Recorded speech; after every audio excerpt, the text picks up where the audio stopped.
Yes. First of all, thank you very much, Abraham, for choosing me, bringing me up. I'm no longer an Abraham virgin. This is my first experience with you, and I thank you. I guess I'm your fault. You gave me a book, but I love the wind and the rain and all that they provide us. I love life and appreciate each day I'm blessed with. Yeah. I know the law of attraction and potential it has, but I have a hard time harnessing it. So I was wondering if you could motivate me or kick me in the ass to get me in the right direction. We like the word, to some extent, harnessing it. Sometimes people say, I want to learn to use law of attraction. And we always play a little bit in the same sense that gravity just is, and you adapt to it. You learn how it responds to you and how you respond to it, and you can live happily ever after within it. And while you might wish that it were different, it is what it is, and law of attraction is this wonderful friend because of its across the board consistency. So it makes it very easy. It's a very practical thing once you understand what it is, and once you are willing to open up and test yourself within it a little bit. In the early days, when someone is really not sure about it, law of attraction is almost a household word these days. And while some people mock it, there are a lot of people who are coming to understand that it really is something that is practical and very beneficial to be aware of. And so if you play a game with yourself a little bit where you fan the flames of some beliefs that don't feel good when you fan them, and then watch how law of attraction provides you with more opportunity to play that game, because you get what you think about. So the more you think about it, the more it comes. And then get on a rampage of appreciation. Find something that's easy to appreciate and focus on it and make it every day often active in your vibration, and then watch how much of that shows up in your experience. Then you have this very rudimentary understanding of law of attraction. Now these days, we're not talking about those very simplistic things about law of attraction. We're out here on the leading edge talking about all of the subtleties of law of attraction. We're wanting you to acknowledge that you have a lot of things that you think about and a lot of layers of beliefs that you hold, and therefore you have vibrational patterns that equal what you live, as do all others around you.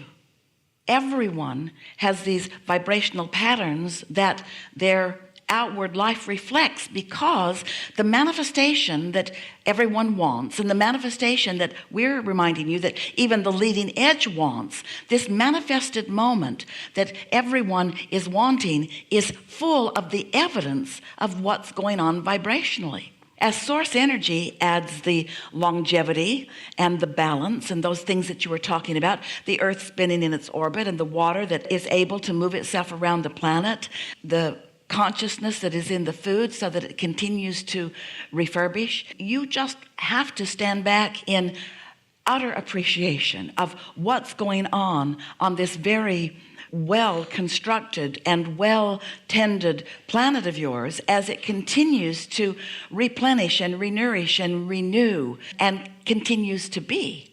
And so even though large parts of your human population, which by the way are small parts of the population of the planet, large portions of your human population have developed patterns or habits of resistance, and so your human species is thriving in spite of, or along with, because of your non-physical counterparts, and because we love you so much, you're fickle and you don't focus on anything very long.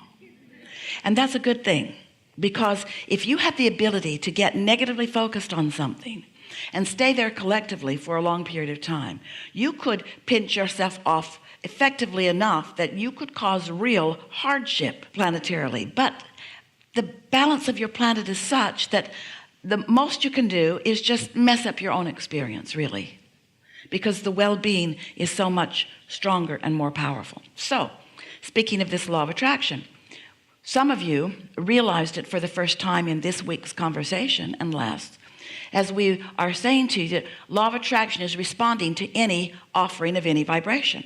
So when you think about the non-physical you, your inner being, who is standing in what we are calling your vibrational reality or your vortex, and law of attraction is responding to that part of you, to that larger part of you, to that fully evolved part of you, to that part of you that you in this life experience have caused to become more. When you think about law of attraction responding to that part of you, that's when you can come to understand what true calling is. The whole of you calling you forward. So when you ask us to kick you in the butt or whatever, or to motivate you, well, we want to say to you, that's not our style. Our style is to stand in your vortex with all that you have become and with all that you really are, and give our attention to that aspect of you. As law of attraction responds to that aspect of you, it gives you very real guidance about what you're doing in relationship to who you really are. The way you most understand law of attraction is not only by the things that are manifested in your experience, but by how you feel most of the time. And by that, this is the first time we've ever said this. And by that we mean your very emotions are your indicator. We've said this before many times. Your very emotions are your indicator of the vibrational relationship between you and you. But today we want to say to you also that your emotions are your indicator about what you're really doing with law of attraction. Because if you were really listening to your guidance and really caring about how you feel, then it would be easy for you to hold the thoughts and allow law of attraction to summon you, to call you fully into all that you've become, into your furthest clarity, into your furthest asking, into your furthest knowing, you see. So law of attraction is a wonderful thing, but now it can be even more beneficial to you, because we've done a pretty good sales job in these hours that we've been together of asking you to care about how you feel and to make choices that do feel good to you. There still are some holdouts in many of you, maybe in all of you to some degree, because you've been trained by your society not to be selfish and not to serve yourself first.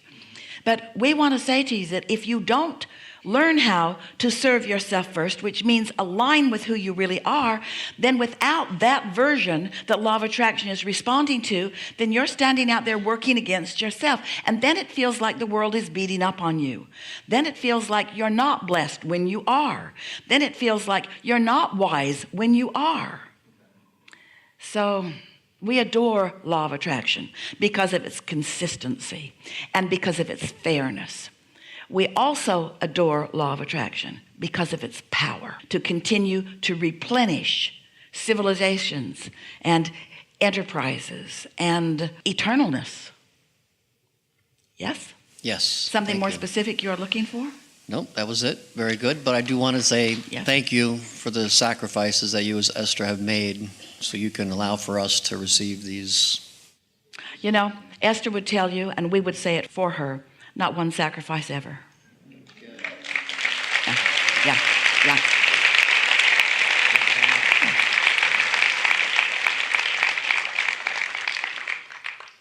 You know, the only way you can ever sacrifice yourself is by holding a thought that's not in vibrational alignment with who you really are. That fits into the conversation too, doesn't it? That fits fully into the conversation about law of attraction that we just had. That when you pinch yourself off from who you are,